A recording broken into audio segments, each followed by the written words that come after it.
last official act as vice president, the final dump, recalled by the vice president's chief of staff, David Addington. Walking past his office, I could hear the grunts. I thought I should ask, Mr. Vice President, are you all right? With his heart condition, I was concerned about him winding up like Elvis. It sounded like he was passing one of the many children he's devoured. I guess there's no harm in saying now that Dick Cheney's diet is of a cannibalistic nature, much like Hannibal Lecter, only with a preference for young children. Mr. Vice President, please turn on the fan.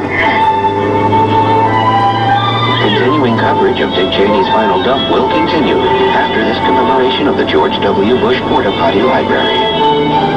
Wow, wait till you hear this one. Ready? Ready? I haven't read it yet. It says if it tastes like chicken, looks like chicken, and feels like chicken, and Tim Tebow says it, taco smell beef, it must be taco smell beef. You understand that? Not at all. Neither do I. They're just obsessed. Oh, here's another one from the same goofball. When Tim Tebow pees into the wind changes direction. And, now maybe you knew this since you seem to know a lot more about him than I do, or that I want to, right? How did Florida's stud quarterback Tim Tebow spend the spring break in 2008? Circumcising Filipinos. Well, you know this already. See, I told you. How the hell did you know that?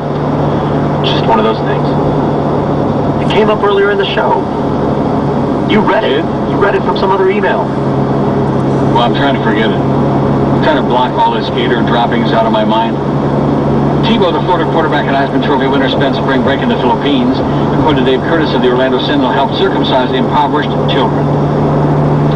He likes the hands-on, I guess. Wow. He could have brought them some food. They might have appreciated that more. No, he'd rather fondle their penis. Just like the abuelas were doing with Elian. Yes. Little Elianito. They were checking his package, you know, make sure it was okay. Make sure it was growing properly. Tebow has no surgical training, was visiting an orphanage in his father's ministry. His father's ministry runs in the country, assisted with the care of locals who had walked miles to the temporary clinic the ministry helped organize. Sounds like a bunch of schleppers there in the Philippines. I wonder how what's his name is doing there? Not Nick Nolte? He's in the Philippines? Oh yeah, with his girlfriend. And thank God finally got lost, I hope. The first time it was nerve-wracking. He said hands were shaking a bit. I mean, I'm cutting somebody. You can't do these kinds of things in the USA. But those people really needed the surgeries. We needed to help them. Jim Basinski, whoever that is, says Tim Tebow has a steady hand, we hope. Well, he's used to handling pigskin, so why not? Yeah, foreskin. Do you steal that from Joey? You just left me around. Watch yourself.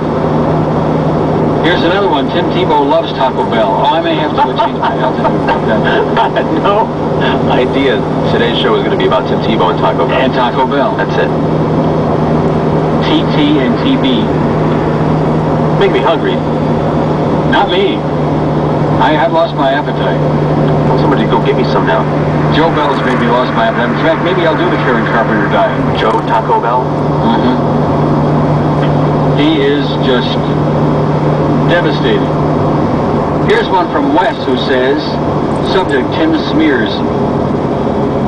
Forgive me for belaboring this issue. I know this isn't a sports program. The scripture numbers painted under Tebow's game day eyes are Philippians. Something, something. XXXX, something, something. It's not real Greece, of course. They're those fake pasties. Tim Tebow wears pasties? Wow. Hey, Timmy. You fairy. I heard or read somewhere that some fanatic called his local paper accusing the editors of photoshopping out the smears when a clean-faced Tebow was printed. The caller implied they were tattoos from God and should not be hidden. Good show as always, says Wes from Lakeland, formerly of West Palm. Well, thanks, Wes. There's somebody who likes whatever we're doing. I don't know what it is yet today, but we're doing it. And we still got a long way to go. A long way to go. Much too long to please me, I'll tell you that. Although here's like 4 emails. Excited? Not really. Tim Tebow's tears can cure cancer. Too bad he's never cried. Oh, my God. Hey, Neil, did you ever get the right answer on how much percentage the Indian slots were paying out? No, I did not. What's the answer? No, I did not. So inform us. Brandon says, I think overall, as time has gone on, the quality of food has gone down. And then every so often you might catch a really good meal.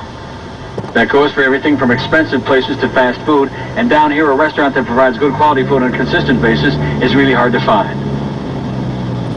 10, 15 years, it was wasn't all that hard to go from place to place, have a good meal. Not today. And by the way, anybody that wants to knock that whatever that place is. What, Taco Bell? No, from Hard Rock. Johnny Effing Rockets? Johnny Effing Rockets, that's right. Anybody wants to knock that, you can kiss my fat ass, okay? There's not a damn thing wrong with Johnny Effing Rockets, nope. Although their onion rings suck. They don't serve booze there, but other than that. Anyway, it says, not today. When you go through a really, really good meal, have a really good one unexpectedly, and when you want to go back, the place is gone. Like Bennigan's. For years, Bennigan's was garbage. Then one day, I had one of the best meals of my life there. When I wanted to go back, they're out of business.